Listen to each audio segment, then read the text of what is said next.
Great. Thank you, Mr. Chairman. I appreciate your willingness to work with us on this, and the ranking member, Senator Carper. As you know, this came before the committee about a month ago, and we decided to postpone the markup because we had a sense that we could possibly get some more support from the other side of the aisle if we were willing to sit down and work through some of the contentious issues that we had at the time. There were 4 or 5 of them.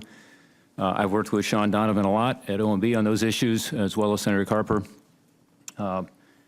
My colleague, Senator McCaskill, I don't see among us here, but she has been with me on this bill for almost 3 years now, and I appreciate her constructive input too. Both Senator McCaskill and I were prepared to move forward with what we thought was a good bill a month ago, but we believe that based on the changes, it's an improved bill in some respects, and in other respects, frankly, it's just a bill now that has a chance of getting through not just this committee, but through the floor and to the President for his signature. So we thank you very much for working with us. It's a really important bill because it deals with an issue that all of us know about and care about back home, which is the difficulty of greenlighting a project, just a permitting problem. We have now fallen to 41st in the world under the the World Bank annual survey of how easy it is to get a project going. This is why the AFL Building Trades Council is strongly in support of this bill. This is why the Chamber of Commerce is strongly in support of it. This is why the President's Jobs Council came out with a strong recommendation that we make these changes. And so I'm encouraged that we were able to, again, work through some issues. All of us had to make, frankly, some concessions to get here, but I think we've ended up in a very good place. This substitute amendment has a number of changes that I think will be non-controversial, I hope.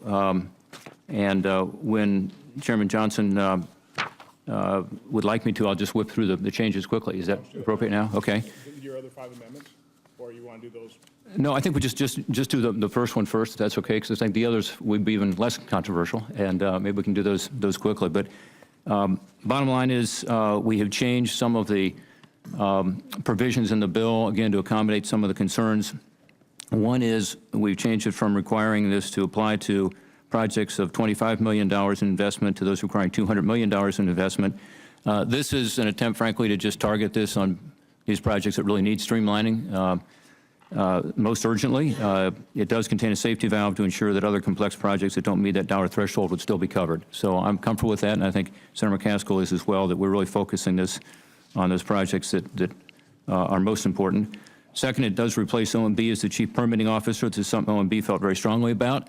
And having been OMB Director, we had some differences of opinion on this, but bottom line is we felt that the expertise probably lied outside of OMB at the end of the day. So now there's a presidentially appointed executive director who will oversee these permitting reforms and help mediate disputes between agencies and project sponsors.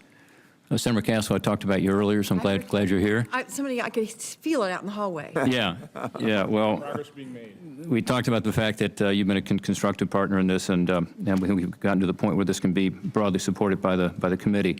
Third, we clarified that decisions regarding environmental reviews and authorizations required for covered projects will be completed no later than 180 days after the relevant agency has all the documents. This just clarifies what the 180 days was supposed to apply to in the first place. I view this as a clarification amendment that's actually helpful to ensuring this works well. Fourth, it clarifies when documents prepared to comply with state environmental protection laws can be used to comply with the federal environmental protection laws. Basically, it just says, look, these documents themselves have to have input from the public. There has to be consideration of alternatives. It clarifies that the standards are followed. And again, I think this actually improves the legislation, takes away some potential ambiguity. Next is modifying the comment periods to ensure participation from the public. We changed from 30 to 45 days because there was concern there wasn't enough time for comment.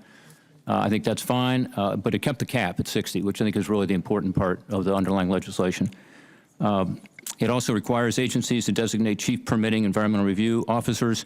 This clarifies the lines of authority within agencies. I think this is actually an improvement. One of the underlying purposes of this whole exercise is more accountability. And this, I think, will add accountability at the agency level. Finally, it makes technical changes to better conform the bill to existing substantive law regarding authorizations, environmental reviews. This has to do in part with the fact that the NEPA, the National Environmental Policy Act, already has lead agencies, so it clarifies that what a facilitating agency is. And again, it goes to this accountability issue where one agency is going to be in charge. So I hope we'll get support for this on both sides of the aisle. I think it was a good faith effort to work with everybody. I'm told that if this amendment passes, there are environmental groups who previously would not support the bill who will support the bill, in addition to, of course, the AFL-CIO building trades folks I talked about earlier in the chamber and the roundtable and others who are really eager to get this moving. It better coordinates, has deadline setting, it has greater transparency, early public participation, it has litigation reforms, it has all the things that were in the underlying bill, and does it in a way, again, where we can get a broader support. Mr. Chairman, I'd ask if Senator McCaskill could say a word about the amendment as well.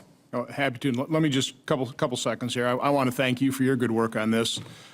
Anything we can do to streamline the process, reduce the regulatory burden is going to certainly work toward this committee's mission of enhancing the economic and national security of America. So again, I really want to thank you for your hard work and efforts, and Senator McCaskill, yours as well, and happy to have you say a few words about your bill.